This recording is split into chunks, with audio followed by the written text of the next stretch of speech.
I want to talk about the member profile worksheet. That assignment is coming due shortly, so I thought we should go over this. So go to page 8 in your congressional simulation workbook, and you will find the worksheet. It's several pages long because it includes some websites that you may want to use in the completion of this. But the project isn't terribly long. So you want to copy and paste this worksheet into your own document. That way you can work on it, save it, and then upload it to the appropriate Blackboard box at a later date. So fill in your information here. Now we want to know something about the congressional district that your member is representing. So the state, the district. I'm going to use Carolyn Maloney, New York District 12 as an example for this. We want to know things about the racial makeup, the socioeconomic data of the constituents in the member district. And so you will have some places here on the worksheet that you want to be filling out. And this is information that's pretty easy to find. If we go over to a wiki site here, we can go over to District 12, and we have New York District 12 wiki right here. We can see that Carolyn Maloney is representing that district, that she is a Democrat.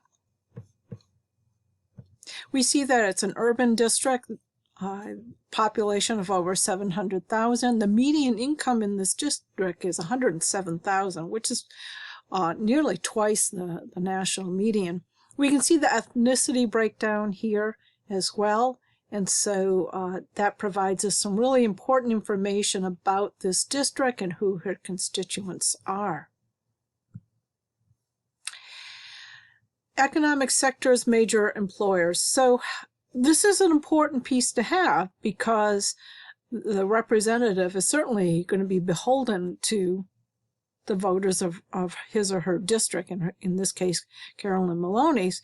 We want to know what kind of businesses are there in that community that are providing jobs. And so you're going to want to look and see. I wouldn't expect any farmers to be in Manhattan, right? So you want to look for economic sectors. I would imagine things like finance would be really important, but you might want to also identify actual major employers as well, because they will have influence. Every business person is interested in politics. There's some other information that matters as well about the district. Cook Partisan Voting Index for member districts. So we can go back to that wiki and we can find that information. Cook PVI is right there. D plus 31. D for Democrat would be an R if it was a Republican, and plus 31. That's a very strong Democratic district, and because that number is 31, that's very, very high on the PVI. If it was lower, if it was 4, 5, or 6, well, that tells us something as well, why it is definitely on the Democratic side of the sheet. It does suggest that there are also people with other views as well, and so somebody representing that district really would need to pay attention when it comes to voting. Carolyn Maloney is pretty safe in that district as long as she follows her party in that particular case, but that won't always be the case. The next thing on that worksheet, I'll bring that back up for you. You can see that I want to know the district vote won by Donald Trump and Obama in the corresponding years. So if we go back up and look at that wiki, again, over here on the left, I can see that it gives me that information.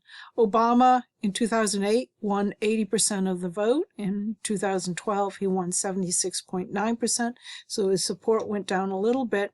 In 2016, we can see that President Trump only won 13.5% of the vote. So not surprising that had occurred. It is interesting that Clinton actually had stronger support than President Obama did in those years.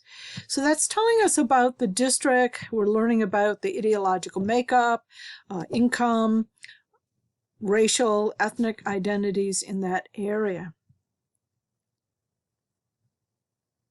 So if we keep going through the worksheet here, member profile, so we're going to focus on that particular member, in this case Carolyn Maloney. Party affiliation, she's a Democrat. We can look at the wiki pages and find out years of service in the House, the highest level of education that she achieved, and we'd want to know, again, her electoral experience. So we could go to her wiki and we could see vote won by member in the 2018 general election. All of you are representing people who have been in office for a number of years, so you should be able to find the information. A lot of it will be wiki, but there are other places, and when we get to the bottom of the worksheet, we'll talk about that. I'm interested in knowing what they did for a career prior to serving in the House. Were they lawyers? Were they teachers? Were they small business people, that kind of thing. Now here's another important thing. PAC, Political Action Committee, contributions to the most recent campaign. Now this is really critical. Don't confuse PAC sector with actual named PACs. And what you're looking for is a named PAC.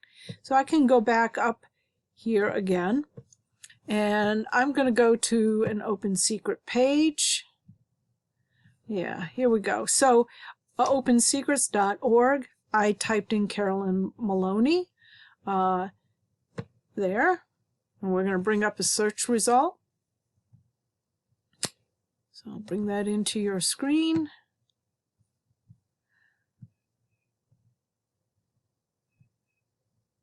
Now, when I was talking about sectors, here's an example. Securities and investment, that's a sector. Real estate is a sector. And so what I want to know is actual PACs. And PACs have names. So under Rock Holdings and BlackRock, we have some financial ones, correct? All of these here are financial. Museum of Modern Art, that's very interesting. Now, again, read carefully. We have the total columns. Individuals connected to the Museum of Modern Art donated $15,500, but there was no PAC connected to the Museum of Modern Art that contributed money. That's zero. But if I go up to Rock Holdings, I can see that their PAC associated with Rock Holdings contributed $10,000, which is the current legal limit for them. But individual members at that particular company also donated another $18,700. And so the Political Action Committee is what is connected to the contributor, Rock Holdings, but individual members at that corporation also made donations. So make sure that you're really clear about what it is that you're giving me for information. The assignment is asking you to give PAC information. As the semester goes on, we'll talk about PACs. So members' current committee assignments. Again, you might find that on the wiki. You might find it on a page that Carolyn Maloney has. You could look at house.gov and look that up as well. Again, things like sponsored legislation, wiki, or house.gov, or her own web pages. But it is likely, where she's been in Congress for so many years, that she has sponsored all kinds of legislation. Now, we're in college, we cite our sources. So make sure you provide the sources used to complete the worksheet. And here's actually a list of resources here to help you complete this worksheet. There's all kinds of options here. But if you have difficulties, contact me and explain your situation, and I'll try to nudge you in the right direction. You will lose points if you leave some of those blanks, those lines blank, right? And so it's much easier to simply contact me. We can work this out and find the information in order for you to complete your worksheet. There's no reason why you can't complete that worksheet in its entirety. This is publicly available information. I've been doing this for years. I've never not had a student find that information. So make sure that you contact me and ask for help if you need it. So don't wait to the very last minute as well, just as a heads up. So there we have it, the member profile worksheet.